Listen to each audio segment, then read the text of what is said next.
चलिए दोस्तों शुरू करते हैं आज का न्यू वीडियो। आपको स्वागत है मेरे चैनल में।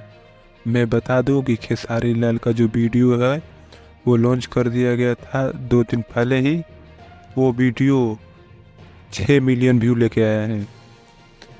आदर्श फिल्म पर जो वीडियो लॉन्च कर दिया गया था वो 6 मिलियन लेके आया है व्यू। आप लोग जाकर उसको 11 दिन पहले लॉन्च कर दिया गया था। वो 6 मिलियन व्यू लेके आया है। आप लोग जाकर ज़रूर देखिएगा इस वीडियो को। बहुत शानदार बोलबम का ये वीडियो है। और मैं बता दूं दूसरा वीडियो वो पवन सिंह का है जो कल ही लॉन्च कर दिया गया। कल सुबह 6:30 बजे लॉन्च कर दिया जो पवन सिंह का वीडियो। वो वीडियो भी बहुत शानदार चल रहा है।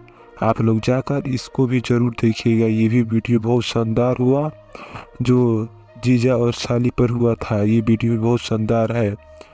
ये देखिए 13 लाख व्यू लेकर आया है। गाजा ए जीजा जी इस जो पवन सिंह ने गाया हुआ था ये वीडियो एक दिन में 13,46,000 व्यू लेकर आया है। Thank you for watching.